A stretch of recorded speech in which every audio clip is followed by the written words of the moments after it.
அல்லேலூயா. ஆண்டவராகிய இயேசு கிறிஸ்துவின் நாமத்தில் உங்களை அன்போடு வாழ்த்தி வரவேற்கிறேன். இந்த ஓய்வு நாளில் நாங்கள் ஆண்டவருடைய வார்த்தையை நாங்கள் தியானிக்க போகிறோம். அல்லேலூயா. இன்றைக்கு நாங்கள் என்ன தியானிக்க போகிறோம் என்றால், அப்போஸ்தலனாகிய பவுல் செய்த ஒரு 5 ஜெபங்கள். அப்போஸ்தலனாகிய பவுல் செய்த ஒரு 5 ஜெபங்கள். அவர் ஒரு 5 சபைகளுக்கு 5 விதமாக ஜெபம் பண்ணுறார். அல்லேலூயா. 5 விதமாக ஜெபம் பண்ணுறார். அது மட்டும் இல்லாமல் எங்களுக்கும் ஒரு ஜெபத்தை செய்யும்படி சொல்லி கொடுத்துருக்கிறார். அல்லேலூயா. அப்போ அப்போஸ்தலனாகிய பவுலுடைய ஜெபம் தன்னுடைய வாழ்க்கையில் தன்னோட இருக்கிறவர்களுக்கு தான் உருவாக்கிய சபைக்கு அவர் எதையெல்லாம் ஜெபிக்கிறார் என்று சொல்லி நாங்கள் பார்த்தோம்னா நாங்களும் என்ன செய்யலாமா, மற்றவர்களுக்காக ஜெபிக்கலாம். அல்லேலூயா. அப்போ நாங்கள் இப்போ முதலாவது வாசிப்போம். அப்போஸ்தலனாகிய பவுல் எங்களுக்கு ஒரு ஜெபத்தை செய்யும்படி முதலாவது சொல்லுகிறார். சொல்லுங்கள், எழுதுங்கள். 1 தீமோத்தேயு 2ஆம் அதிகாரம் 1 இருந்து 5 வரை உள்ள வசனங்கள் அல்லது 4 வரை உள்ள வசனங்களை வாசிப்போம். நான் பிரதானமாய் சொல்லுகிற புத்தி என்னவெனில், எல்லா மனுஷருக்காகவும் விண்ணப்பங்களையும் ஜெபங்களையும் வேண்டுதல்களையும் ஸ்தோத்திரங்களையும் பண்ண வேண்டும். நாம் எல்லா பக்தியோடும் நல்லொழுக்கத்தோடும் கலவரமில்லாமல் அமைதலுள்ள ஜீவனம் பண்ணும்படிக்கு ராஜாக்களுக்காகவும் அதிகாரமுள்ள யாவருக்காகவும் அப்படியே செய்ய வேண்டும். நம்முடைய இரட்சகனாகிய தேவனுக்கு முன்பாக அது நன்மையும் பிரியவுமாயிருக்கிறது. எல்லா மனுஷனும் ரட்சிக்கப்படவும் சத்தியத்தை அறிகிற அறிவை அடையவும் அவர் சித்தமுள்ளவராயிருக்கிறார். ஆமென். அப்போஸ்தலனாகிய பவுல் தீமோத்தேயுக்கு எழுதுகிறார். யாருக்கு எழுதுகிறார்? தீமோத்தேயுக்கு எழுதுகிறார். முதல் நிருபத்தில் தீமோத்தேயுக்கு அப்போஸ்தலனாகிய பவுல் ரோமருக்கு நிருபம் எழுதியிருக்காரு. யாருக்கு? ரோமருக்கு. கேட்டு சொல்லணும். யாருக்கு எழுதியிருக்கார்? ரோமருக்கு. பிறகு அவர் 1 கொரிந்தியர் 2 கொரிந்தியர் 2 நிருபங்களை கொரிந்தியர்களை எழுதியிருக்கார். எத்தனை நிருபங்கள் கொரிந்தியர்கள் எழுதியிருக்கார்? 2 நிருபங்கள் எழுதியிருக்கார். பிறகு அவர் கலாத்தியருக்கு எழுதியிருக்கார். யாருக்கு? கலாத்தியருக்கு. எபேசியருக்கு எழுதியிருக்கார். யாருக்கு? எபேசியருக்கு. பிலிப்பியருக்கு எழுதியிருக்கார். சரியா? அடுத்தது கொலோசியருக்கு எழுதியிருக்கார். அடுத்தது பார்த்தா தெசலோனிக்கருக்கு எழுதியிருக்கார் 2 நிருபம். அது மட்டும் இல்லாமல் தீமோத்தேயு கண்ட ஒரு தனி மனிதனுக்கு 2 நிருபம் எழுதியிருக்கார். யாருக்கு எழுதியிருக்கார்? அப்போ சபைகளுக்கு எழுதியிருக்கிறார். ஒரு காங்கிரிகேஷன், ஒரு கூட்டத்துக்கு எழுதியிருக்கிறார். தனிநபர்களுக்கு எழுதியிருக்கிறார். சரிதான்? அப்போ தீமோத்தேயுக்கு 2 நிருபம் எழுதியிருக்கிறார். எபிரேயர் என்ற ஒரு புத்தகம் நாங்கள் வாசிக்கிறோம். அந்த புத்தகத்தில் அவருடைய பேர் போட இல்லை. விளங்குகிறது? ஆனால் அந்த புத்தகத்தை நீங்கள் வாசித்து பார்த்தால், எபிரேயர் புத்தகத்தை நீங்கள் வாசித்து பார்த்தால், பழைய ஏற்பாட்டு காலத்துடைய அறிவையும் பழைய ஏற்பாட்டு காலத்துடைய அந்த நியாய பிரமாணத்தையும் படித்த ஒரு நல்ல அறிஞராக தான் அதை எழுத முடியும். காணிக்கை, தசமபாகம், ஆராதனை முறைகள், இயேசு கிறிஸ்துவுடைய பலிமுறைகள், பழைய ஏற்பாட்டு காலத்து பலிமுறைகளை ஒரு மனுஷனாலே எழுத முடியும் என்றால் அது பவுலால் தான் எழுத முடியும். என்றால் அவருக்கு தான் அந்த அறிவு இருக்குது. என்றால் அவர் பெஞ்சமின் கோத்திரத்தில் வந்தவர். அந்த சந்ததியில் வந்தவன் தான் சவுல் தான் பவுல். சரிதான்? அது மட்டும் இல்லாமல் அவனுடைய நல்ல குணங்கள் என்னென்றால், இப்போ அவனை குறித்து நாங்கள் பார்க்கும் பொழுது, ஒரு ஊழியக்காரனை குறித்து பார்க்கும்போது அவனுடைய என்ன தகுதி, எப்படிப்பட்டவன் என்று பார்த்தால், அவனுக்கு நல்ல குணம் என்னென்றால் இந்த புத்தகங்கள் எல்லாம் வாழ்த்தி எழுதுவான். எப்படி எழுதுவான்? வாழ்த்துவான். இதெல்லாம் அவனுக்கு வாழ்த்துற குணம் இருக்கு அவனுக்கு. நீங்கள் வாழுங்க, நீங்கள் ஆசீர்வாதம். 2வது ஆசீர்வதிப்பான். என்ன செய்வானா? ஆசீர்வதிப்பான். 3வது பிறருக்காக ஒரு பட்சபாதம் இல்லாமல் இரக்கத்தோடு பணிபுரிவான். என்னவா? பட்சபாதம் பார்க்க மாட்டான். என்னால் அவன் இருந்தது எபிரேயர். அவனுக்கு ஒரு பிரஜா உரிமை கிடைச்சது ரோம். அது மட்டும் இல்லை, அவனுக்கு பெரிய பெரிய ஆட்கள் பழக்கம். வேதபாரகர், பரிசேயர்கள், இவர்கள் எல்லாரும் அவனுக்கு சரியான பழக்கமான ஆலயத்தில் வேலை செய்கிற பணிபுரிகள் எல்லாரும் பழக்கம் என்றால் அவன் அவ்வளோ படித்து கமாலியர் என்றவர்களோட படித்தவன். யார்கிட்ட? அதான் நான் எப்பவும் நான் சொல்லுவேன், நீங்கள் ஒரு காரியத்தை படிக்கும் பொழுது நுனியில் படிக்காதீங்க, அதை படிச்சுட்டு விடாதீங்க, அடி வரைக்கும் போய் பாருங்க. அல்லேலூயா. நுனியில் மேய்ஞ்சிட்டு விடக்கூடாது. போய் பார்க்கணும் வேறு யார், வேறு எங்கே இருந்து வந்தவர், இவர் முதல் என்ன செய்தார், இவர் இப்போ என்ன செய்கிறார், இவருடைய குணாதிசயம் என்ன, ஏன் இவர் இப்படி மாறினார், இவருடைய தகுதி என்னன்னு நீங்கள் பார்த்தா தான் நீங்கள் அவரை சரியான முறையில் அந்த விஷயத்தை கற்றுக்கொள்ளணும். அதுதான் இப்போ ஒரு பயோடாட் போடுவாங்களே, என்ன போடுவாங்க, நான் இன்ன படித்தேன், இவ்வளோ படிச்சினான், இவ்வளோ படிச்சிருக்கிறேன், இவ்வளோ அறிவு இருக்குது, இவ்வளோ இன்னென்ன ஸ்கூலில் ஆர்டிலாம் படிச்சுக்கன்னு போடுறதால் அது அவங்க படித்ததை மற்றவைக்கு இம்ப்ளிமெண்ட் பண்ணுறதுக்கு என்னென்னால் அதை நிறைவேற்றுவதற்கு. அல்லையா, எல்லாரும் என்ன பார்க்கணும், நிறைவேற்றுவதற்கு. அப்போ யோசிச்சு பாருங்க. அப்போ பவுலை படித்து நாங்கள் பார்க்கும்பொழுது அவன் எங்களுக்கு என்ன சொல்கிறான்னா, நீங்கள் இதுக்காக செவிக்கல், இதுக்காக செவிக்கிட்டால் எல்லா மக்களுக்கும் செவியுங்க, எல்லா மக்களுக்கும், ராஜாக்களுக்காக செவியுங்க, அதிகாரிகளுக்காண்டி ஜெபிங்க. ஏனென்றால் நீங்கள் நல்ல ஒழுக்கத்தோட சரியான முறையில் வாழணும் என்றால் அவங்க முக்கியமானவர்கள். அல்லையா, யார் முக்கியமானவர்கள்? அதிகாரிகள், ராஜாக்கள், மேலானவர்கள், அவர்கள் முக்கியமானவர்கள். அவர்கள் உங்களுக்கு குழப்பம் விளைவித்தால் நீங்கள் நிம்மதியாக வாழ முடியாது. அதனால தான் நான் சொல்கிறாங்களுக்கு நீங்கள் முதல்ல என்ன செய்யுங்க, செவியுங்க. அல்லையா, நான் கண்களை மூடி நான் சொல்லுவேன்.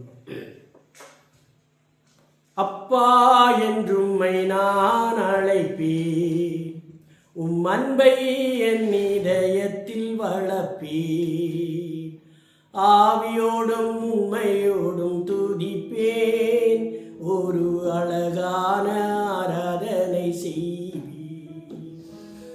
அப்பா என்றும்மை நான் அழைப்பேன், அன்பை என் இதயத்தில் வளர்ப்பேன், ஆவியோடும் உண்மையோடும் துதிப்பேன், ஒரு அழகான ஆராதனை செய்வேன். சிறகொடிந்த பறவை போல இருந்தேன், பசும் பொன் சிறகை நீர் எனக்கு தந்தீர், மனமுடைந்த நிலையிலே இருந்தேன், மன மகிழ்ச்சி தந்து என்னை நீர் அழைத்தீர். ஆமாண்டவரே, சிறகுடைந்த பறவைகளைப் போல ஆண்டவரே சுவாமி அடுப்பின் அடியிலே கிடந்தால் பொன் சிறகுகளால் எங்களை நீர் ஆண்டவரை மூடி எங்களை இந்த தேசத்தில் வைத்து உலகத்துக்காக மட்டுமல்ல, உம்முடைய காரியத்திற்காக, உலக ஆசை இன்பங்களுக்கு மட்டுமல்ல, உம்முடைய விருப்பத்துக்காக எங்களுக்கு கொடுத்த இந்த சிறிய ஊழியத்தை நாங்கள் உண்மையோடும் உத்தமத்தோடும் செய்ய இந்த அப்போஸ்தலனாகிய பவுல் எப்படி வாழ்ந்தான், எப்படி நீர் அவனை ரட்சித்தீர், எப்படி அவன் மனம் மாறினான், அவன் எப்படியெல்லாம் ஊழியம் செய்தான் என்பதை குறித்து தியானிக்க இந்த காலை வேளையில் நீர் கொடுத்த பெரிதான கிருபைக்காய் நன்றி செலுத்துகிறேன். இதை கேட்டுக்கொண்டிருக்கிற நம்முடைய பிள்ளைகளை நீர் ஆசீர்வதிப்பீராக. ஆண்டவரே, இந்த நாட்களிலும் இந்த உலகம் முழுவதிலும் நடக்கிற பொல்லாப்புக்கள், கொடுமைகள், அக்கிரமங்களுக்கு நடுவில் நீர் எங்களை தூக்கி நிறுத்தி வைத்திருக்கிறபடியால் நமக்கு ஸ்தோத்திரம். இன்றைக்கு உடைய சபையில் வந்திருக்கிற நம்முடைய பிள்ளைகளை குடும்பம் குடும்பமாய், தனிநபர்களாய், வாலிபர்களாய் ஆசீர்வதி. உடைய வேலைகள், உடைய படிப்புகள், உடைய தேவ சுகங்கள் எல்லாம் உடைய கரத்தில் இருக்கிறது. ஆண்டவரே, ஊழியக்காரன் ஸ்தானத்தில் ஆண்டவரே இவர்களை ஒரு கரத்தில் ஒப்புக் கொடுக்கிறேன். ஆசீர்வதியும் பலப்படுத்தும். இந்த செய்தி அநேகருக்கு பயனுள்ளதாய் மாற்றித்தார். இயேசுவின் மூலம் பிதாவே, ஆமென். அப்போ அப்போஸ்தலனாகிய பவுல் உங்களுக்கு, அதாவது எபேசியருக்கு சொல்றான், உங்களுக்கு ஆண்டவர் பிரகாசம் உள்ள மனக்கண்களை கொடுக்கும்படியாக ஜெபிக்கிறது. பாருங்க, ஆண்டவர் விசுவாசிகளுக்கு, எபேசிய உள்ள சபை மக்களுக்கு பிரகாசம் உள்ள மனக்கண்களை கொடுக்க வேண்டும் என்று அவன் ஜெபிக்கிறான். அல்லேலூயா. அப்போ இதில் என்னது நாங்கள் பார்க்கிறோம் என்றால், ஒரு பொது நலம், மற்றவர்களுக்கும் ஆண்டவருடைய ஆசீர்வாதம் கிடைக்கணும், மற்றவர்களுக்கும் தெளிவு கிடைக்கணும், மற்றவர்களுக்கும் விளக்கம் கிடைக்கணும் என்று சொல்லி அவன் ஜெபிக்கிறான். இல்லை வாசிங்க, நீங்கள் 1 எபேசியர் 1:15-19 மட்டும் வாசிங்க, கவனமாக வாசிங்க. எபேசியர் 1 அதிகாரம் 15-19 மட்டும்.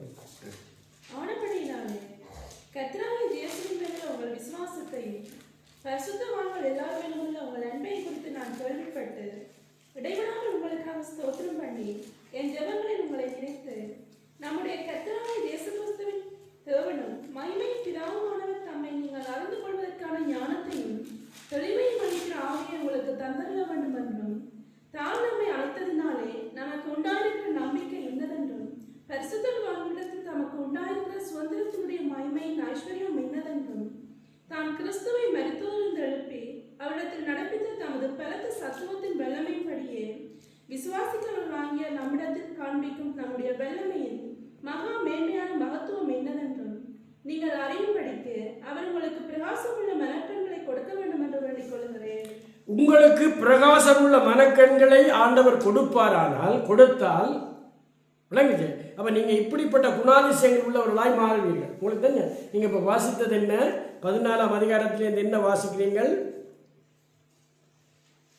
அவருடைய மகிமைக்கு புகழ்ச்சியாக மீட்கப்பட்டவர்கள் என்பதற்கு ஆவியானவர் நம்முடைய சுதந்திரத்தின் அச்சாரமாய் இருக்கிறார். ஆனபடியால கர்த்தராகிய இயேசு மேலுள்ள உங்கள் விசுவாசத்தையும் பரிசுத்தவான்கள் மேலுள்ள உங்கள் அன்பையும் குறித்து நான் கேள்விப்பட்டு இடைவிடாமல் உங்களுக்காக ஜெபிக்கிறேன். அப்ப உங்களுடைய அன்பு, நீங்கள் வச்சிருக்கிற பாசத்தை குறித்து நான் கேள்விப்பட்டு சந்தோஷப்பட்டு நான் ஜெபிக்கிறேன். அல்லேலூயா. ஏனென்றால் நம்முடைய கர்த்தராகிய இயேசு கிறிஸ்துவின் தேவனும் மகிமையின் பிதாவுமானவர் தம்மை நீங்கள் அறிந்து கொள்வதற்கான ஞானத்தையும் தெளிவையும் அளிக்கிற ஆவியை உங்களுக்கு தந்தருள வேண்டும். தாம் நம்மை அழைத்ததினாலே நமக்கு உண்டாயிருக்கிற நம்பிக்கை இன்னதென்றும் பரிசுத்தவான்களிடத்தில் தமக்கு உண்டாயிருக்கிற சுதந்திரத்தினுடைய மகிமையின் ஐஸ்வர்யம் இன்னதென்று என்ன தாம் கிறிஸ்துவை மரித்தோர்ந்து எழுப்பி அவரிடத்தில் நடப்பித்த தமது பலத்த சத்துவத்தின் வல்லமையையும் விசுவாசிக்கிறவர்களாகிய நம்மிடத்தில் காண்பிக்கும் தம்முடைய வல்லமையின் மகா மேன்மையான மகத்துவம் இன்னதென்று நீங்கள் அறியும்படிக்கு. அல்லேலூயா. அப்ப தேவனுடைய வல்லமை, தேவனுடைய அன்பு, தேவனுடைய கிருபை அறியும்படிக்கு நீங்கள் நல்லவர்களாக இருந்தாலும் தெளிந்த புத்தியுள்ள இருந்தாலும் உங்களுக்கு உள்ளுக்கு மனக்கண்களை அவர் உங்களுக்கு திறந்து தரல வேண்டும். என்ன நீங்கள் அறிய வேணும். அல்லேலூயா.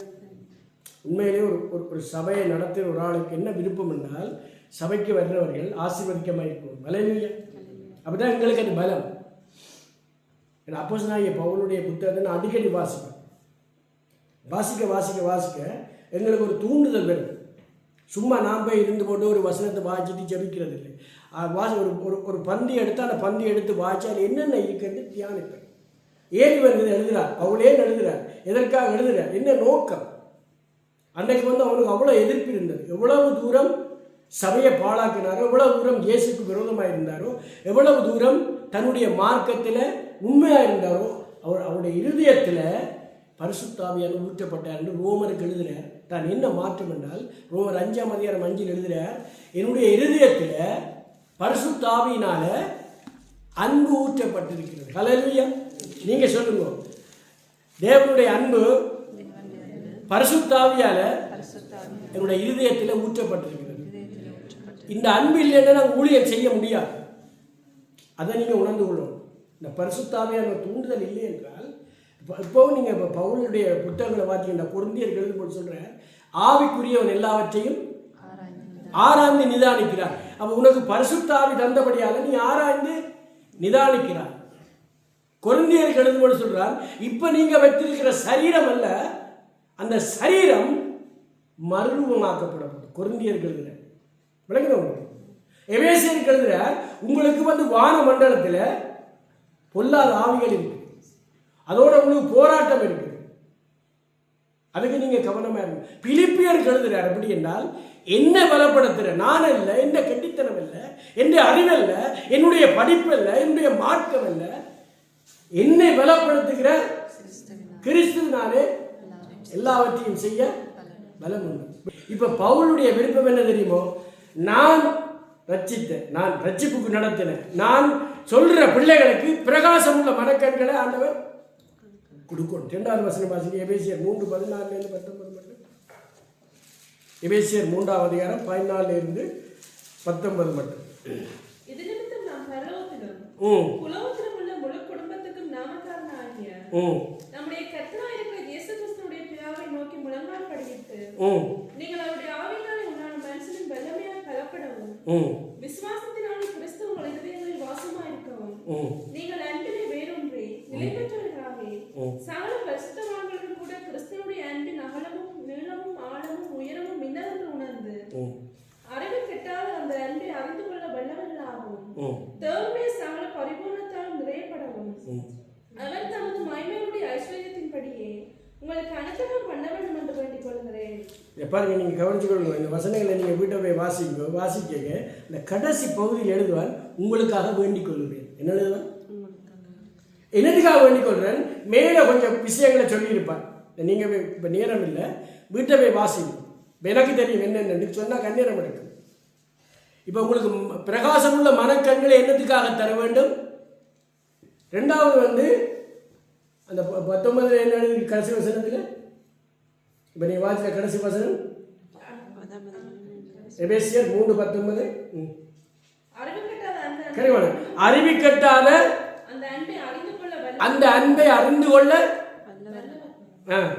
தேவனுடைய சகல பரிபூரணத்தால் நிறையப்படவும் அவர் தமது மகிமையுடைய ஐஸ்வரியத்தின்படியே உங்களுக்கு அனுக்கிரகம் பண்ண வேண்டும் என்று வேண்டிக் கொள்கிறேன். அப்ப அவன் என்னத்துக்காக ஜெபிக்கிறானாம்? எபேசியருக்கு சபை எழுதும்போது ஒரு கொஞ்ச நாள்ல அந்த சபை உருவாக்கப்பட்டது. எபேசியர் அவங்க பயங்கரமான ஆட்கள், தியானால வழிபட்ட ஆட்கள். சரித்திரங்களை நீங்கள் வாட்சி பார்த்தீங்கன்னா பயமாக இருக்கும். டயானான்னு சொல்லுவாங்க இங்கிலீஷில், வழிபட்ட ஆட்கள்.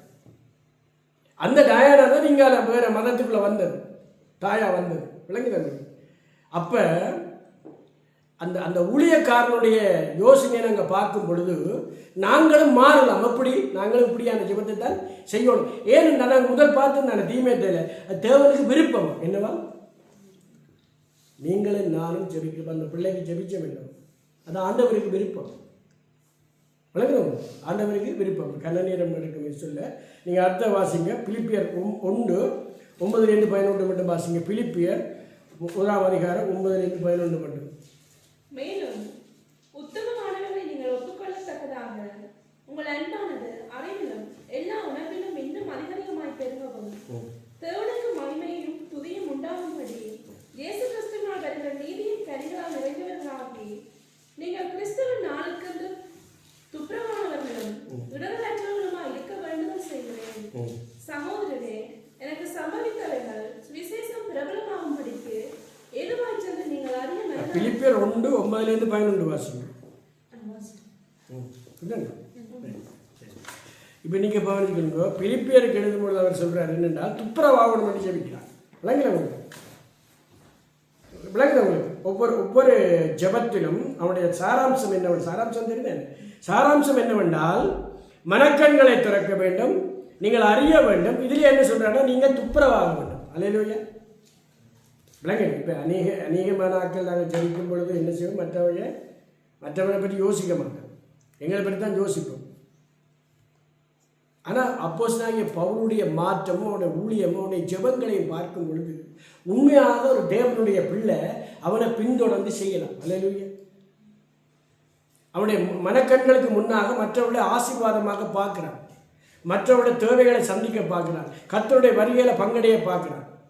இப்படிதான் பாருங்க. இதில் என்ன எழுதியிருக்கேன்னால் உங்களுக்காக வேண்டுதல் செய்யணும். கடைசி எழுதியிருப்பார் பாருங்க, 11ஆம் வசனத்தில் எழுதியிருப்பார் உங்களுக்காக வேண்டுதல் செய்கிறேன். அப்போ நாங்கள் 3 வசனத்திலையும் பார்க்கும் பொழுது உங்களுக்காக நான் வேண்டுதல் செய்கிறேன், முழங்கால் படிக்கிட்டு வேண்டுதல் செய்கிறேன். ஆனால் அவன் அந்த அப்போஸ்தலனாகிய பவுலுடைய மாற்றத்தை பார்க்குறான். அல்லேலூயா.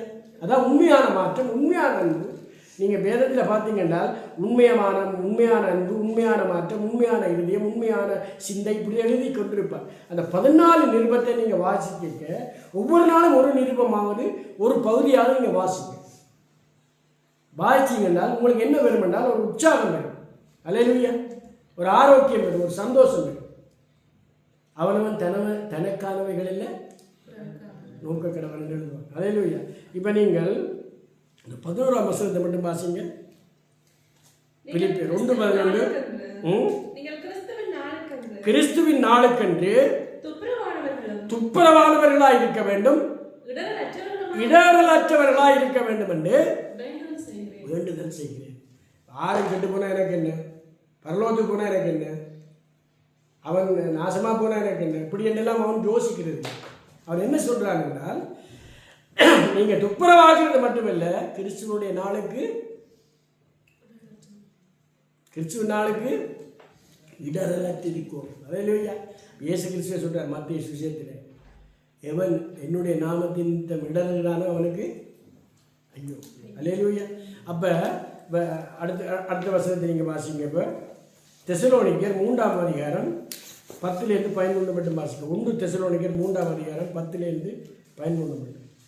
உங்கள் முகத்தை கண்டு உங்கள் முகத்தை கண்டு உங்கள் விசுவாசத்தின் குறைவுகளை நிறைவாக்கும் பொருட்டு இரவு பகலும் மிகவும் வேண்டிக் கொள்கிறோமே. நம்முடைய பிதாவாகிய தேவனும் நம்முடைய கர்த்தராகிய இயேசு கிறிஸ்துவும் உங்களிடத்திற்கு எங்களை நேராக வழிநடத்துவாராக. நாங்கள் உங்களிடத்தில் வைத்திருக்கிற அன்புக்கொப்பாய் நீங்கள் மறுவிடத்தில் ஒருவரை வைக்கும் அன்பிலும் மற்றெல்லா மனுஷிடத்தில் வைக்கும் அன்பிலும் கர்த்தர் உங்களை பெருகவும் நிலைத்தோங்கவும் செய்து இவ்விதமாய் நம்முடைய கர்த்தராகிய இயேசு கிறிஸ்து தமது பரிசுத்தவான்களை அனைவரோடு கூட வரும்போது நீங்கள் நம்முடைய பிதாவாகிய தேவனுக்கு முன்பாக பிழையற்ற பரிசுத்தம் உள்ளவர்களாக இருக்கும்படிக்கு உங்கள் இதயங்களை சிறப்படுத்துவாராக. இப்ப என்ன அவர் எழுதுகிறார் என்றால், இப்ப பவுல் என்ன எழுதுகிறார் என்றால், உங்களை நினைச்சு என்ன செய்கிறாராம்? வாசிங்க கடைசிய 13 இவ்விதமாய் நம்முடைய கர்த்தராகிய இயேசு கிறிஸ்து தமது பரிசுத்தவான்கள் அனைவரோடும் கூட வரும்போது நீங்கள் நம்முடைய பிதாவாகிய தேவனுக்கு முன்பாக பிழையற்ற பரிசுத்தம் உள்ளவர்களாயின்படி உங்கள் இதயங்களை ஸ்திரப்படுத்துவாராக. அதாவது தேவன் திரும்பி வரும்பொழுது நீங்க எப்படி இருக்கணுமா? பரிசுத்தம் உள்ளவர்களாக இருக்க வேண்டும். இல்லைங்க? அப்ப அவனுடைய விருப்பம் என்னென்றால், இயேசு கிறிஸ்து வரும்பொழுது இந்த மக்கள் என்ன செய்யணுமா? அதுல பங்கடையணும். அல்லேலூயா. அப்போ ஊழியம் என்னதுக்கு? நன்றைக்கு ஆசீர்வாதத்துக்கு மட்டுமில்லை, ஆசீர்வாதம் மட்டுமில்லை, செழிப்புக்கு மட்டுமில்லை. ஒரு நாள் இயேசுடைய வருகை வரும்பொழுது அதில் பங்கடைவதற்காக தான் இந்த ஊழியம். எல்லாரும் ஊழியம் செய்ய வேண்டிய அவசியம் இருக்கு. எல்லா மார்க்கத்திலும் அங்கே ஆசீர்வாதம் இருக்கு. எல்லாரும் சந்தோஷமாக தான் இருக்கிறான், எல்லாம் செழிச்சு தான் இருக்கிறான். ஆனால் கிறிஸ்தவர்களுக்கு வருகிற பாடுகள், உபத்திரவங்கள், துன்பத்தின் மத்தியில் ஒரு நாள் இயேசு வரும்பொழுது அவர் என்ன செய்கிறாரன்? அவருக்கு முன்னால் நிற்பதற்காக அவன் வேண்டிக் கொள்கிறான். அல்லேலூயா. எப்படி வேண்டிக் கொள்கிறான்? இரவும் பகலும் வேண்டான். என்ன எழுதுகிறான்? எப்படி ஜபிக்கிறான்? இடைவிடாமல் ஜபிக்கிறான். விளக்குதவங்க. இன்றைக்கு அநேகங்களை கேட்பாங்க, இந்த பட்டணத்தில் அநேகர் கேட்டுக்காங்க, என்னதுக்காண்டி நீங்கள் எங்களுக்காண்டி ஜபிக்கிறீங்க கேட்டோம். நிறைய பேர் கேட்டோம். அது அவங்க கேட்குறது வேறு, எங்களோட வேலை அதை சாதாரண. அல்லேலூயா. அவங்க கேட்குறது வேறு, அவங்களோட ஞானத்தின்படி அவங்க கேட்குறாங்க. ஆனால் உங்களுக்கு எனக்கும் கொடுத்த பொறுப்பு என்ன சொல்லுங்க. அவைகளுக்காக நாங்கள் செபிக்கிறோம். இன்னும் ஒரு 2 வசனம் இருக்குது, வாசி நாங்கள் முடிப்போம்.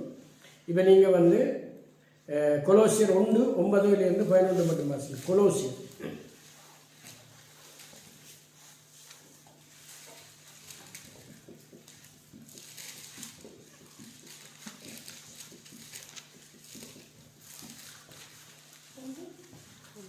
கொலோசியர் 1:9-11 2 வசனம் 10-11.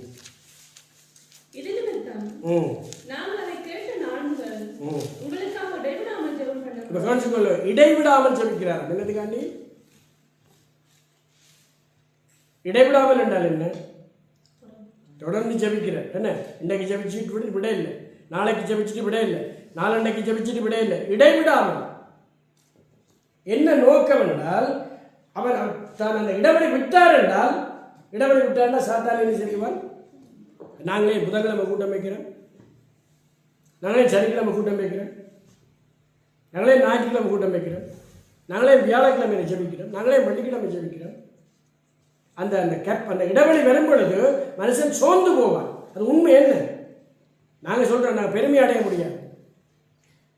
உங்களோட பள்ளிக்கூடத்தில் யூனிவர்சிட்டியில் என்ன படிச்சுட்டு வாரக்கிழமை வான்னு சொல்லிவிடுவாங்க. சொல்லுங்க, விடுவாங்க.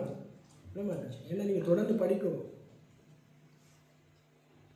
ஒரு வேலையை செய்தாலும் தொடர்ந்து செய்யும். அது மாதிரி தான் பவுல் எங்களுக்கு என்ன கற்றுக் கொடுக்கிறார் என்றால், நீங்கள் இடைவிடாமல் இந்த காரியங்களுக்காக இடைவிடாமல் ஜெபம் பண்ணுங்க. ஜெபம் பண்ணினால் நீங்கள் வாசிக்க தொடர்ந்து என்னத்தோட ஞானம் உங்களுக்கு கிடைக்க ஜெபிக்கிறார். இப்போ நாங்கள் பார்க்குறோம் என்னென்னதுக்காக ஜெபிக்கிறார். ஏன்னா இப்போ என்னதுக்கு இப்போ ஜெபிக்கிறாரா? உங்களுக்கு ஞானம் கிடைக்க வேண்டும் ஜெபிக்கிறார். ஆவிக்குரிய விவேகத்தோடும் சகலவிதமான நற்கிரியைகளுமாகிய கனிகளை தந்து தேவனை அறிகிற அறிவில் விருத்தி அடைந்து கர்த்தருக்கு பிரியமுண்டாக அவருக்கு பாத்திரராய் நடந்து கொள்ளவும் சந்தோஷத்தை கூடிய எல்லா பொறுமையும் நீடிய சாந்தமும் உண்டாவதற்கு மகிமையான அவருடைய வல்லமையின்படி எல்லா இதை நீங்கள் வீட்டை கொண்டு திரும்பி வாசிங்கன்னா உங்களுக்கு விளங்கும். கொலோசியருக்கு என்ன எழுதுனால், கொலோசியருக்கு சொல்கிறார் ஆவிக்குரிய அன்பு வேணும். கொலோசியர் 1:8 ஆவிக்குரிய அன்பு. அன்பு இருக்குது நிறைய. 4 அன்பு பார்த்தோம். கிரேக்கத்தில் என்ன அப்பா அம்மாவில் வச்ச அன்பு, காதலில் வைக்கிற அன்பு, நண்பர்களில் வைக்கிற அன்பு, அகாப்பி அன்பு 4 அன்பு இருக்குது. ஃபெலிசியோன் இருக்கு, என்ன அகாப்பியன் இருக்குது, என்ன ஏரோசன் இருக்குது, அன்பு இருக்குது. ஆனால் இங்கே பவுல் சொல்கிற அன்பு அகாப்பி அன்பு. அல்லேலூயா. அப்போ கொலோசியர்கள் உங்களுக்கு என்ன தேவையாம்? ஆவிக்குரிய அன்பு தேவை. 1:8 ஆவிக்குரிய அன்பு எழுதுகிறார். 1:9 ஆவிக்குரிய விவேகம். சரியா? அடுத்தது ஆவிக்குரிய கனி என்னவா? ஆனால் இந்த அப்போஸ்தலனாகிய பவுல் தன்னுடைய அழைப்பையும் தன்னுடைய தெரிந்து கொள்ளுதலையும் உறுதியாக்கும்படி ஜாக்கிரதையாக இருந்தார். சரியா? இதில் இன்னொரு விஷயம் என்னென்றால், இந்த பவுல் இருக்கிறார், பவுல் இயேசுவை பார்க்க சத்தத்தை மட்டும்தான் கேட்டார். அவருக்கு அந்த உணர்வு உள்ளுக்கு வந்தது. அனனியாவை கை வச்சு ஜெபிச்ச பொழுது பரிசுத்த ஆவியால் நிரப்பப்பட்டு அவனுடைய கண்களில் இந்த செதில் விழுந்தது. சரியோ? அப்போ அவன் அந்த உணர்வோடு தான் அந்த ஊழியத்தை செய்கிறான், அந்த உணர்வோடு. ஆனால் பேர் இருக்கிறார்ல, அவர் எப்பவும் ஆண்டவரை சபிப்பார். பதினீங்க சபிப்பார், அன்வரை தெரியாது சத்தியம் பண்ணுவார், ஆண்டவருக்கே படிப்பிப்பார். ஆண்டவர் சொன்னார் நான் மறிக்கணும் உயிர்த்தலும் இந்த வேலையெல்லாம் முடிக்கக்கூடாது, அப்படிலாம் முடிக்கக்கூடாது. அப்போ ஆண்டவர் சொன்னார் அப்பா இப்போ சாத்தான். ஏனென்றால் ஆண்டவர் இந்த உலகத்துக்கு வந்த காரியத்தை அவன் புரிந்து கொள்ளாமல் அவன் வேற மாதிரி தான் இயேசுவோட பழகினான். மலையை கூட்டிகிட்டு போனோன்னா இங்கே தங்குவோம் பண்ணிட்டான். அப்போ இதில் என்ன பார்க்குறோம்னா, அப்போஸ்தலனாகிய பவுலை போலவும் பேதுரு போலவும் நிறைய பேர் நாம் இருக்கிறோம். விளங்குதவங்க. ஆனால் அப்போஸ்தலனாகிய பவுலுக்கும் பேதுருவுக்கும் சண்டை நடந்தது. சண்டை நடக்கும்போது அவன் சொல்கிறாங்கன்னா, யூத முறையாக நடக்க வேண்டிய நீ யூத முறையாக நடக்காமல் புறஜாதியால போய் வில்லங்கப்படுத்துகிற, புறஜாதி நடக்க சொல்லி. விளங்குது? அப்போ பவுல் என்ன பார்க்குறான்னா, இவருக்குள்ளே இருக்கிற கிப்போக்ரிசி மாயத்தை பார்க்குறான். அவருக்கு மாயக்கார இருந்து ரட்சிக்கப்பட்டு ஊழியச்சினாலும் அவருக்கு ஒரு மாயம் இருந்தது. ஆனால் பவுல் அப்படி அவனோட மாற்றம் இருக்குது. அந்த மாற்றம் முழுவதையும் நீங்கள் வீட்டை போய் இருந்து வாய்ச்சி பாருங்க. நான் தந்த வசனங்களை வாய்ச்சி பார்த்தால் அடுத்த மக்களை சரியான முறையில் கனிகளோடு விவேகத்தோடு ஆவியோடு நடத்தக்கூடிய ஒரு மக்களை கர்த்தரால் ஆசீர்வதிக்க வேண்டும் என்று கர்த்தரிடத்தில் போராடி செல்கிறார். அல்லேலூயா. அதான் இந்த கொலோசியருக்கு அவர் சொல்கிறார், உங்களுக்கு விவேகம் வேணும், அன்பும் வேணும், ஞானமும் வேணும், கனியும் வேணும். அல்லேலூயா.